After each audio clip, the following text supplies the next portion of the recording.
Railway ಸ್ಟೇಷನಲ್ಲಿ ಇದ್ದೀವಿ. ಏನು ನಮ್ಮ ಟ್ರೈನ್ ಬರುತ್ತೆ.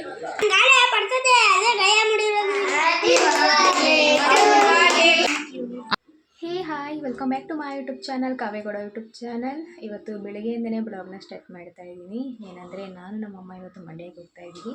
ಅಲ್ಲಿ ನಮ್ಮ ಅಕ್ಕನ ನೋಡಿಕೊಂಡು ಬರೋಣ ಅಂಥೇಳಿ. ಹಾಗೆ ಅಲ್ಲಿಂದ ನಮ್ಮ ಮೊದಲನೇ ಅಕ್ಕನ ಮನೆಗೂ ಹೋಗೋಣ ಅಂದ್ಕೊಂಡಿದ್ದೀವಿ. ಇವತ್ತು ನಮ್ಮ ವರ್ಷಿಣಿ ಬರ್ಡೇ ಇದೆ. ಸೊ ಹಾಗಾಗಿ ಸಿಂಪಲಾಗಿ ಬರ್ಡೇ ಸೆಲೆಬ್ರೇಷನ್ ಮಾಡೋಣ ಅಂತ ಅಂದ್ಕೊಂಡಿದ್ದೀವಿ. ಸೊ ನೋಡೋಣ, ಇವತ್ತಿನ ಡೇ ಒಂಥರ ಚೆನ್ನಾಗಿರುತ್ತೆ. ಸೊ ಇವತ್ತಿನ ಡೇ ಹೇಗಿರುತ್ತೆ ಅನ್ನೋದನ್ನ ನೋಡೋಣ. ಸೊ ಫುಲ್ ಎಲ್ಲ ರೆಡಿ ಆಗಿದ್ದೀವಿ ನಾನು ನಮ್ಮಮ್ಮ. ಸೊ ಇವಾಗ ಹೊರಡಬೇಕಷ್ಟೇ, ಟ್ರೈನ್ ಇದೆ, ಹೊರಡಬೇಕು. ಸೊ ಇವಾಗ ರೈಲ್ವೆ ಸ್ಟೇಷನಲ್ಲಿ ಇದ್ದೀವಿ. ಏನು ನಮ್ಮ ಟ್ರೈನ್ ಬರುತ್ತೆ, ಹೊರಡಬೇಕು. ಸೊ ಟ್ರೈನ್ ಬಂತು ನಮ್ಮದು ಇವಾಗ.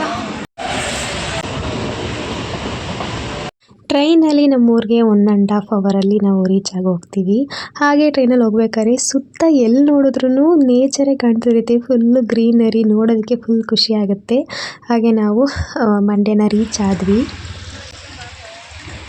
ಕೀಚ್ಮಲಕ್ಕಿ ಎಷ್ಟೊಂದಿದ್ದಾವೆ ಇದ್ರೊಳಗಡೆ. ಹಾಂ, ಬೆಳಗ್ಗೆ ಟೈಮ್ ಕಣ್ ಕಾಣಲ್ಲ.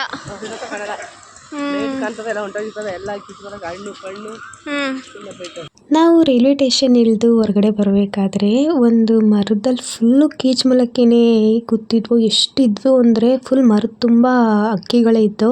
ಹಾಗೆ ನಮ್ಮಮ್ಮ ಹೇಳ್ತಾಯಿದ್ರು, ಇದು ಕೀಚ್ಮಲಕ್ಕಿ, ಬೆಳಗ್ಗೆ ಟೈಮ್ ಮಾತ್ರ ಅದು ಕಣ್ಣು ಕಾಣಲ್ಲ, ನೈಟ್ ಮಾತ್ರ ಅದಕ್ಕೆ ಕಣ್ಣು ಕಾಣುತ್ತೆ ಅಂತ ಹೇಳಿ. ಹಾಗೆ ಮಾತಾಡಿಕೊಂಡು ನಮ್ಮ ಅಕ್ಕನ ಊರಿಗೆ ಬಂದ್ವಿ. ನಮ್ಮ ಅಕ್ಕನ ಊರಿಗೆ ಬಂದಮೇಲೆ ನಾನು ವೀಡಿಯೋ ಮಾಡೋದನ್ನೇ ಮರೆತುಬಿಟ್ಟೆ. ಊಟ ಎಲ್ಲ ಮಾಡಿ ಮಾತಾಡ್ಕೊಂಡು ಕೂತಿದ್ವಿ. ಆಮೇಲೆ ನೆನಪಾಯಿತು ವೀಡಿಯೋ ಮಾಡಬೇಕು ಅಂತೇಳಿ. ಆಮೇಲೆ ಮತ್ತೆ ವೀಡಿಯೋನ ಕಂಟಿನ್ಯೂ ಮಾಡಿದೆ. ಇವಾಗ ಊಟ ಎಲ್ಲ ಆಯಿತು. ಇವಾಗ ನಾನು ನಮ್ಮ ಮೊದಲನೇ ಅಕ್ಕನ ಮನೆಗೆ ಹೋಗ್ತಾ ಇದ್ದೀವಿ. ಸೊ ಹಂಗೆ ಮಾತಾಡ್ಕೊಂಡು ವೀಡಿಯೋ ಮಾಡೋದನ್ನೇ ಮರೆತುಬಿಟ್ಟೆ ನಾನು. ಸೊ ಇವಾಗ ನಮ್ಮ ಮನೆಗೆ ಹೋಗ್ಬೇಕು ಅಂತ ಹೇಳಿ ಬರ್ತೀವಿ. ಇವಾಗ ನಮ್ಮ ಮೊದಲನೇ ಅಕ್ಕನ ಮನೆಗೂ ಬಂದ್ವಿ. ಇದೇ ನಮ್ಮ ಮೊದಲನೇ ಅಕ್ಕ ಅವರ ಮನೆ. ಎಷ್ಟು ಗಾಳಿ ಬೀಸ್ತಿತ್ತು ಅಂತ ಅಂದರೆ ನಾವು ಮಾತಾಡೋ ವಾಯ್ಸೇ ನೀಟಾಗಿ ರೆಕಾರ್ಡ್ ಆಗ್ತಿರಲಿಲ್ಲ, ಅಷ್ಟು ಜೋರಾಗಿ ಗಾಳಿ ಬೀಸ್ತಿತ್ತು. ಹಾಗೆ ಅದು ಅಲ್ಲದೆ ನಮ್ಮ ಅಕ್ಕವ್ರ ಮನೆ ಒಂಟಿ ಮನೆನ, ಅಕ್ಕಪಕ್ಕ ಯಾವ ಮನೆಯೂ ಇಲ್ಲ. ಜಾಸ್ತಿ ಗಾಳಿ ಬೀಸುತ್ತೆ ಮತ್ತು ಅಷ್ಟೇ ಪೀಸ್ಫುಲ್ಲಾಗಿರುತ್ತೆ.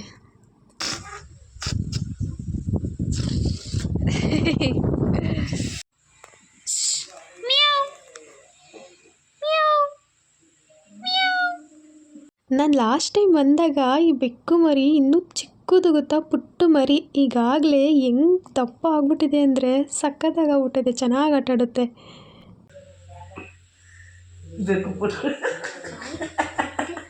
ನಿಮ್ದೇನಾ?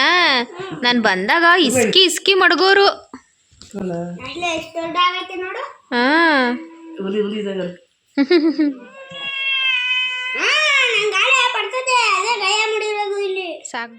ಹಾಗೆ ಇಲ್ಲಿ ನಮ್ಮ ಅಕ್ಕ ಕಲ್ಕಂಬರ ಹೂವಿನ ಗಿಡ ಹಾಕಿದ್ದಾರೆ. ಎಷ್ಟು ಹೂ ಬಿಟ್ಟಿದೆ ಗೊತ್ತಾ, ಹೇಳ್ಬೇಕಂದ್ರೆ ಒಂದು ಫುಲ್ ಬೌಲೇ ಸಿಕ್ತು, ಅಷ್ಟು ಹೂ ಬಿಟ್ಟಿದೆ.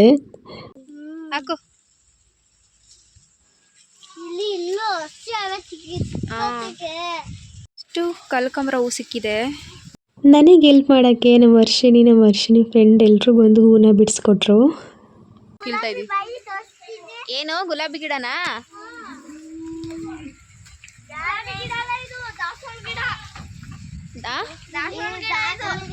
ದಾಸವಾಳ ಗಿಡ ಅದು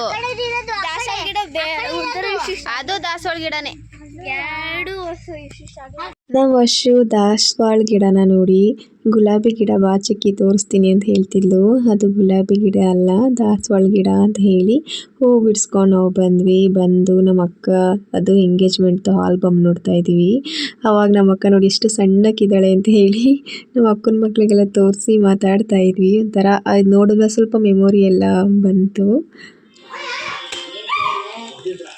ಈ ಬಲೂನ್ ಡೆಕೋರೇಷನ್ ಮಾಡೋಕ್ಕೆ ಅಂತ ಹೇಳಿ ಬಲೂನ್ ತಗೊಬಂದ್ರೆ ಆ ಬಲೂನ್ನೇ ವಾಲಿಬಾಲ್ ಅಂದ್ಕೊಂಡು ವಾಲಿಬಾಲ್ ಆಡ್ತಾ ಇದ್ದಾರೆ ನಮ್ಮ ವಿನು ಮತ್ತು ಅವ್ರ ಫ್ರೆಂಡ್ಸ್ ಎಲ್ಲರೂ ಸೇರಿಕೊಂಡು.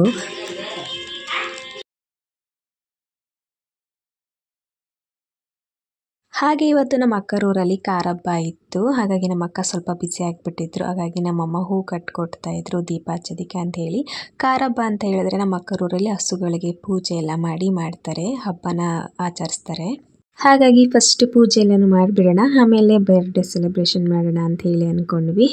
ಅಷ್ಟರಲ್ಲಿ ನಮ್ಮ ಅಕ್ಕನ ಪೂಜೆನೂ ಮಾಡಿದ್ರು. ನಮ್ಮ ಅಕ್ಕ ಪೂಜೆ ಮಾಡೋಷ್ಟರಲ್ಲಿ ನಾನು ಬರ್ಡೇಗೆ ಸಿಂಪಲ್ಲಾಗಿ ಬಲೂನಲ್ಲಿ ಹಾಗೆ ಡೆಕೋರೇಷನ್ ಮಾಡಿದೆ. ಸೊ ನಮ್ಮ ಬರ್ಡೇ ಗರ್ಲ್ ಅಂತೂ ತುಂಬ ಮುದ್ದಾಗಿ ಪ್ರಿಟಿಯಾಗಿ ಕಾಣಿಸ್ತಾ ಇದ್ಲು. ಇವಾಗ ಅವಳಿಗೆ 6 ಇಯರ್ ಬರ್ತಡೇ. ಸೊ ಸಿಂಪಲಾಗಿ ತುಂಬ ಚೆನ್ನಾಗಿ ಮಾಡಿದ್ವಿ. ಮಕ್ಳಿಗೆ ಏನಂತ ಅಂದರೆ ಅವ್ರ ಬರ್ಡೇ ಟೈಮಲ್ಲಿ ಅವ್ರ ಫ್ರೆಂಡ್ಸ್ನ ಎಲ್ರೂ ಮನೆಗೆ ಕರೆದು ಅವ್ರ ಕೈಲಿ ವಿಶ್ ಮಾಡಿಸಿದ್ರೆ ಅದೇ ಸಖತ್ ಖುಷಿ ಆಗೋದು. ಅವ್ರಿಗೆ ಫುಲ್ ಖುಷಿ ಪಡ್ತಾರೆ.